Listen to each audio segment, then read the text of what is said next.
Okay. Hello, my name is Jackson, Hi, my name's Josh. And I'm Damon.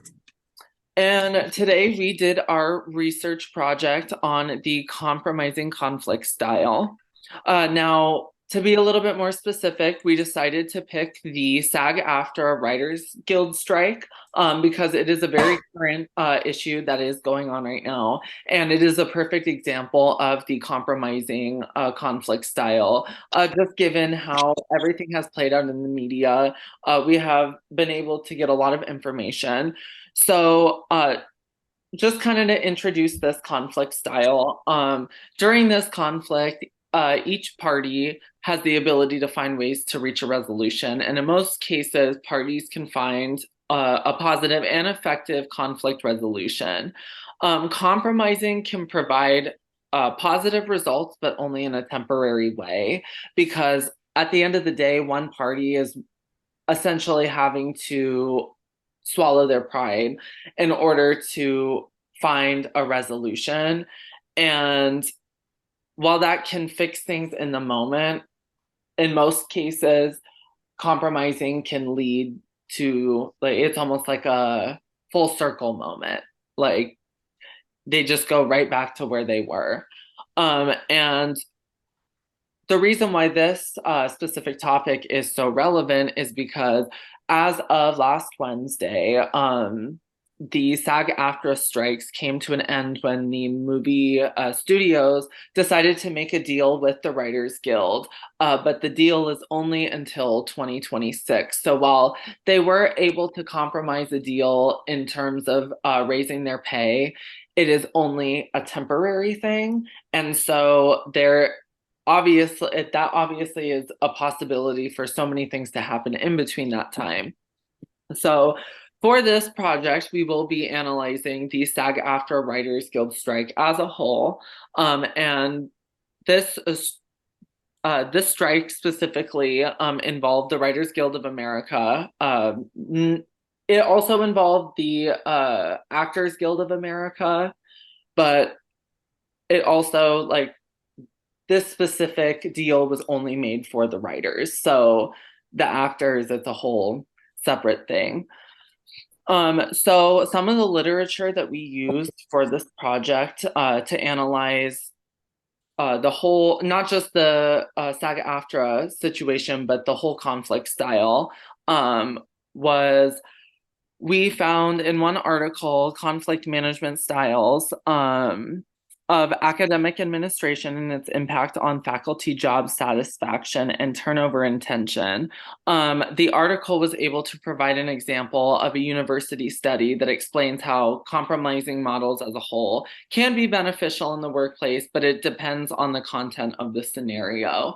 So in for this case, in a work instance, it's a power dynamic issue. So, with the movie studios, they're the ones at the top that are making the decisions, and the writers are the ones that are doing the majority of the work. Uh, because they were not getting compensated for that work, they decided to go on strike.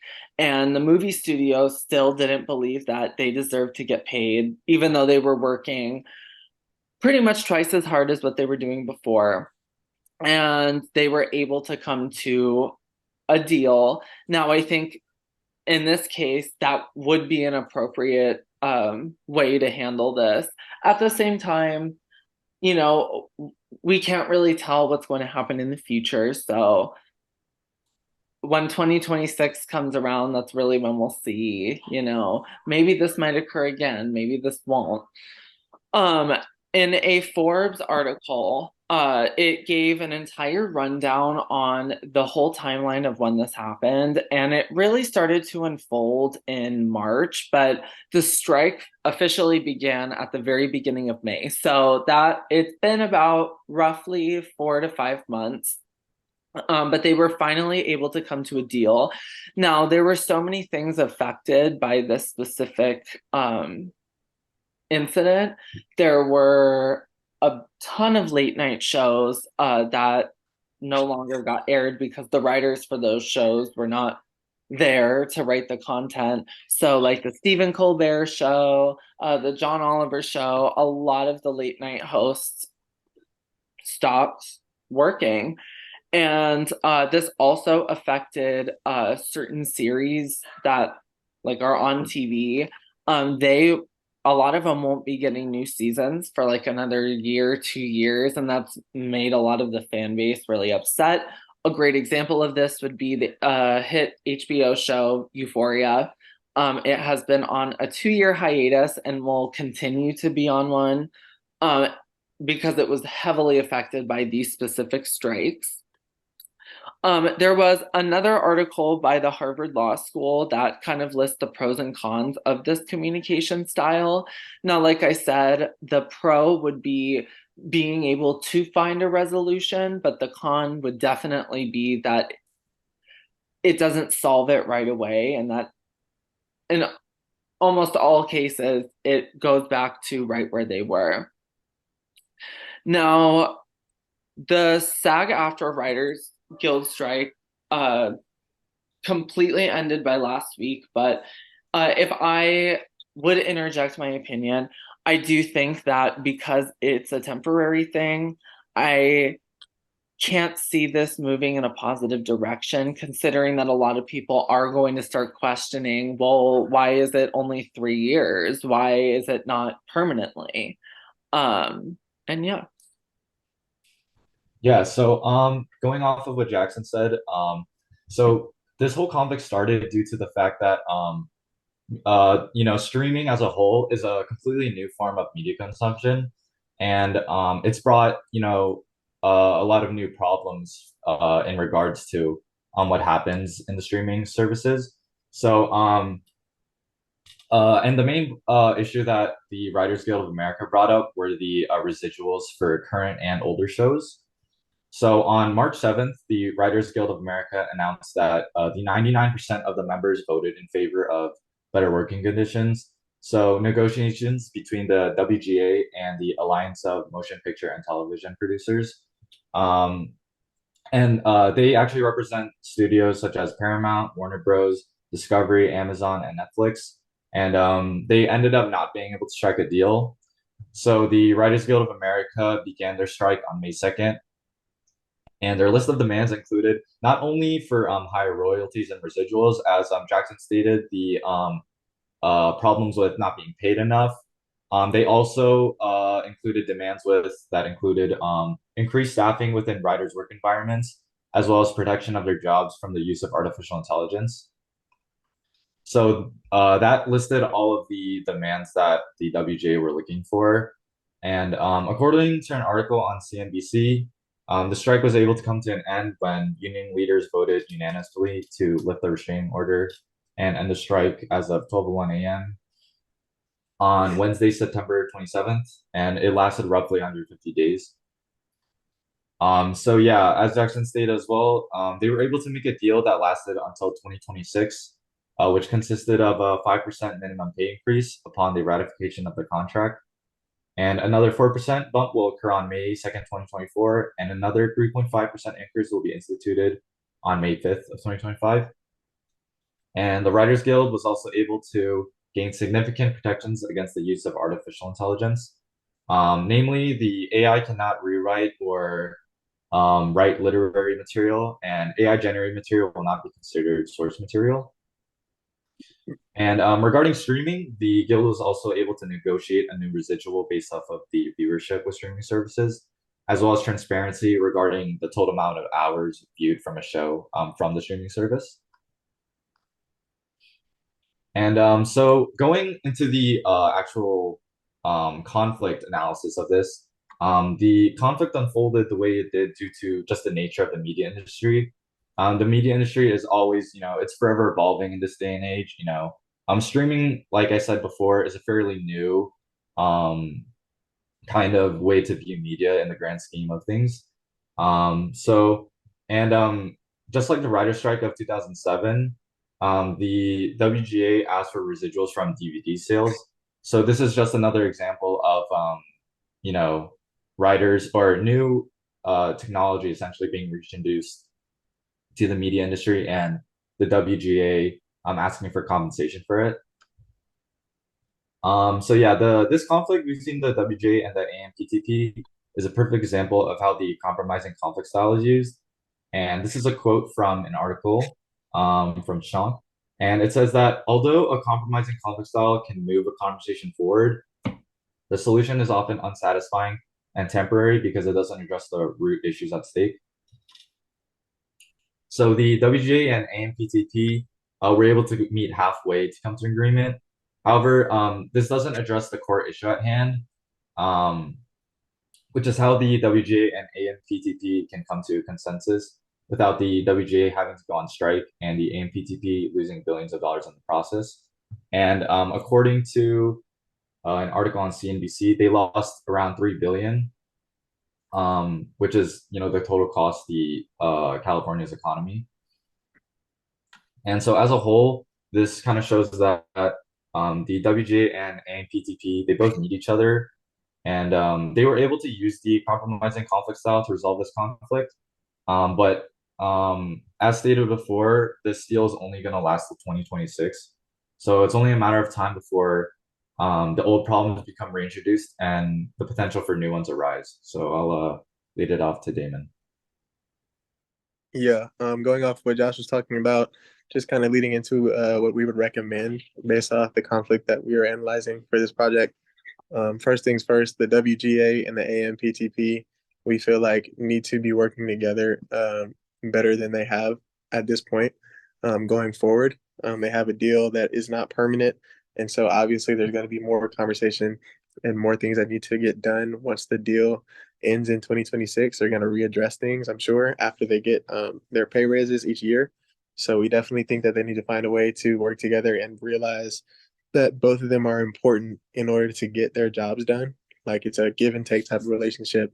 So one group does not work as well as it could without the other, and they both kind of need each other. So they need to find a way to use a collaborating conflict style rather than a compromising style in order to get the most out of both parties and for things to work out. Um, while the strike was going on, everything was kind of stagnant. Nobody was really trying to work together, like collaborate, like we were talking about. Honestly, we feel like the studios should be held more accountable for their poor business and their finance practices, just because they were kind of like having a power trip in a way to the point where they felt like because they were the studios, maybe the WGA just needed to do what they said, and they wanted to try and stand their ground against the WGA because they were the ones providing everything that the writers needed to get their work out there. But at the same time, anything without the writers, because without the writers, there's no work to be put out. So they need to conduct better business, in our opinion, and they need to have better practices with their finances, like I said. Basically, with the deal ending in 2026, we encourage to just fight for what they believe in as far as the WGA is concerned. They shouldn't have let it get to a point where they needed to go on strike. They probably should have stood their ground sooner. And this isn't anything brand new. Like there's been, as we had stated before, there's been previous strikes. So this isn't anything new. And people not getting paid what they think they deserve is not something that they're unfamiliar with. So it's unfortunate for them, but also kind of their fault that they would allow themselves to be working and not being compensated like they should have been. So we think it would be a good recommendation for them to just kind of stand their ground to avoid this type of conflict or at least address it sooner so that they wouldn't have to be not producing good content for the media or anything like that for something like 150 days like they did this time. Um, Overall, the members of the WGA need to understand that their importance um, to the filmmaking and the media making is priority. So the AMPTP need to find a way to collaborate with them, like I was saying, and just work together better as a team. They all need to profit. And instead of making money off of great media content that's being made through the writers with the collaboration of the AMPTP, they're losing money being stagnant, waiting all these days and all this time going on strike and not working together to be better financially. And they're just putting themselves in a hole, not making good things come out of their business. So those are some recommendations that we had. Um, And basically, just to kind of sum everything up, the SAG After Writers Guild basically perfectly strikes the compromising communication style that we were addressing. Um, as we said, there was a deal made. It's only temporary, but there's a deal made that is in place for 3 years until 2026. Each year, the WGA is expected to get a pay raise, with that percentage of pay raise decreasing each year, which I believe could also bring up potentially more conflict. But we're going to have to wait and see. Like Jackson said, we can't really predict the future, but that's just in my opinion. Could create some conflict. Um, Basically, the WGA and the AMPTP weren't on the same page as far as how writers should be compensated for the work that they've been doing, for the media and for creating content and filmmaking and everything like that. Stopping a bunch of shows and a bunch of series that a lot of viewers were excited to continue to watch. I'm sure it was bringing some networks ratings down and things like that. So a lot more people than probably what we even have thought about have been affected by this strike that's been going on. It started out in May, didn't finish until just recently last week. And I think that those shows and that type of media being set behind like it was is really going to affect some people ongoing, even though the strike has stopped. So they need to find a way and do whatever they can in order to prevent something like this from happening again anytime soon. Josh had mentioned a strike before in 2007. I'm not aware of any other major strike since then until now, but they want to avoid that at all costs, for good business and just for the best financial situations for both sides. So, like we said, they just need to collaborate, and do the best that they can in order to work together so that they avoid this type of problem again. Neither one of the sides, I'm sure, really wanted to experience or deal with the hassle of the strike. I'm sure both sides would rather have just continued business and continue to make money and have good financial things happen for their company. So whatever happens in the future is going to happen. We're not sure yet, but hopefully they can find a way to collaborate rather than having to compromise, and understand that they both need each other to do the work that's necessary to keep putting out good product and keep making money for both their businesses. And that's pretty much the summary of what we've come up with for our project.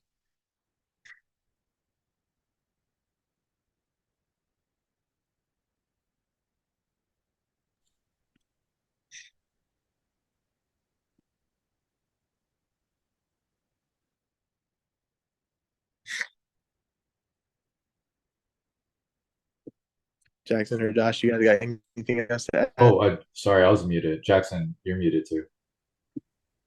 Oh my God. I thought I unmuted myself. Um, I was just gonna say, did any of you guys did any of the shows you guys watch get affected? I Um, had sort of started watching Euphoria. I still haven't seen. I'm not caught up, but I did hear about Euphoria being put on hold or canceled or whatever the case is right now. Euphoria, and I was kind of disappointed just because I know it was such a hot topic, and I had finally seen a few episodes, and I was starting to get into it. So I was just like, that kind of sucks. It's kind of a bummer, but I guess now I have more time to catch up. So Right. I have been watching the new, I mean, I've been a fan of American Horror Story since it aired on TV, like when it first came out. So I was pretty excited for the new season considering Kim Kardashian is in it. So I'm like, okay, this should be interesting. Uh, they have to split it up into two parts. So they only were able to film, I think, 4 or 5 episodes. So instead of having a full length season, it's going to be split up in a few months. And that kind of takes the fun out of it. But I understand. I definitely think what they did as a whole was the right thing. And yeah, I'm glad that they finally put an end to it. Do you guys have any questions or anything to I add? agree. I mean, yeah, I feel like that was a good way to end on it, you know. Like it shows that it's affecting, us in, real life and stuff. So yeah. All right. Well, thank you guys.